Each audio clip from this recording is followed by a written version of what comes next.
दिखाना, जो संत खड़े दर। इस प्रकार से राजा मोरध्वज और रानी की जो परीक्षा की घड़ी थी वो पूर्ण हुई। भगवान ने अनेकों अनेक वरदान उनको दिए हैं। अर्जुन ने भी अनेकों शक्तियां सुधनवा राजकुमार को दी। और इस प्रकार से दोनों बड़े खुश होकर के उनके राज्य से चले जाते हैं, उनका यश कीर्ति गाते हुए। अब लगभग 15 वर्ष बीत चुके, महाभारत का युद्ध समाप्त हो गया।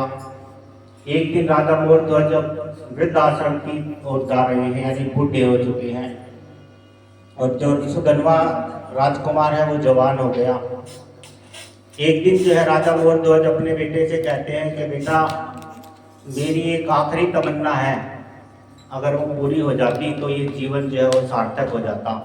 सुधनवा कहता है कि पिताजी बोलिए क्या है। तो कहते हैं कि मैं अपनी सारी प्रजा को, यानी उज्जैनी नगरी की सारी प्रजा को भगवान श्री कृष्ण और अर्जुन का उसी रूप में दर्शन कराना चाहता हूँ जो महाभारत में गीता का ज्ञान देते हुए भगवान ने किया था। यानी भगवान जो अर्जुन का रथ चला रहे हैं, रथ के ऊपर खड़े होकर के ऐसे हाथ कर करके और गीता का ज्ञान देते हैं, वो दृश्य मैं अपने सारे ही प्रजा को दिखाना चाहता हूँ। लेकिन सोचता हूँ कि अब तो वो संभव नहीं है, क्योंकि महाभारत का युद्ध भी समाप्त हो गया है और मैं इतने बड़े राजपाट की प्रजा को लेकर के जाऊं कहाँ। ठीक उसी समय पर पांडवों ने जरासंध युद्ध किया और उसका घोड़ा छोड़ दिया। वो घोड़ा जो है वो चलते चलते आकर के और उज्जैनी नगरी में पहुंचा। राजकुमार सुधनवा ने उस घोड़े को रोक लिया। अब जो है युद्ध हुआ और सारी सेना को हरा दिया। आखिरी में डिसाइड ये हुआ कि भगवान श्री कृष्ण जो है वो अर्जुन के साथ में युद्ध करने के लिए उज्जैनी नगरी आएंगे। अब भगवान श्री कृष्ण जी उसी प्रकार से जैसे महाभारत के युद्ध में अर्जुन का रथ चलाते हुए उज्जैनी नगरी में प्रवेश किया, तो सामने जो राजकुमार सुधनवा है वो धनुष लिए खड़ा हुआ है। अब राजकुमार के साथ में अर्जुन का युद्ध होता है, लेकिन अर्जुन उसको जीत नहीं पाते। इतनी देर में अर्जुन जो है वो प्रण करते हैं कि मैं इन 3 बाणों में 3 बाण निकालता हूँ, इन 3 बाणों में मैं इस राजकुमार का अगर सिर धड़ से अलग ना कर दूं तो मैं जो अग्नि में प्रवेश कर जाऊंगा। अब भगवान जो है कहते हैं कि अर्जुन, तुम बार बार जो इस प्रकार के जो वचन करते हो, इससे मुझे मुसीबत में डाल देते हो।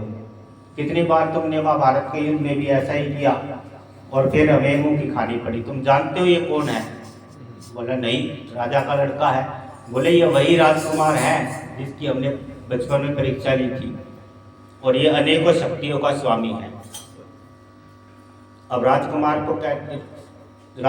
को कहते हैं कि देखो इसकी तरफ, अब ये जवान हो गया है तो और भी शक्तियाँ इसने प्राप्त कर ली होंगी, और तुमने बिना सोचे समझे ये प्रण कर लिया, कैसे पूरा होगा।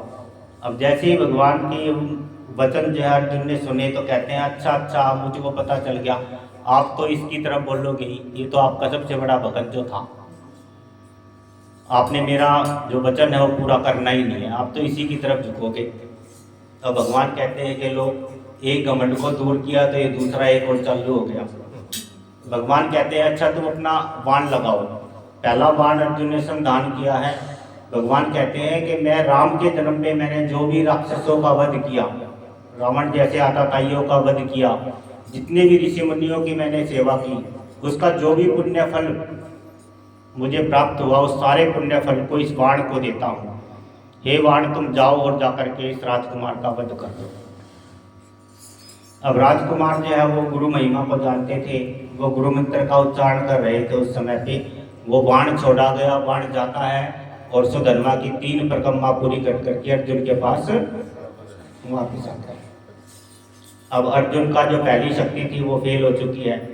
दूसरी शक्ति जो है उसने आजमाइश की, तो भगवान ने कहा कि इस जन्म के अंदर, यानी कृष्ण के अवतार के अंदर, मैंने अभी तक जितने भी आतताइयों का वध किया, जितने भी साधु संतों की सेवा की, जितने भी भक्तों का उद्धार किया, उसका जो भी पुण्य फल हो वो सब इस बाण को प्राप्त हो। हे बाण, तुम जाओ और जाकर के इसका वध करो। वो दूसरा बाण जाता है और जाकर के सुधनवा के चरणों में ही विलीन हो जाता है। अब तो अर्जुन के पसीने छूटे कि आखिरी बाण, और अब जो है जीतने का कोई चांस नहीं बनता। अब भगवान ही जो है, भगवान की तरफ देखता है अर्जुन, और भगवान जो है वो सुगन्वा की तरफ देख के कहते हैं, बेटा तुमने ये हमारा जो घोड़ा है वो किस लिए रोका? सुगन्वा कहता है कि मेरे पिता की आज्ञा थी, उनकी इच्छा थी कि मैं आपको महाभारत के युद्ध की तरह अपनी सारी प्रजा को दिखाऊं। भगवान कहते हैं कि वो इच्छा पूरी हो गई, अभी भी कुछ बाकी है।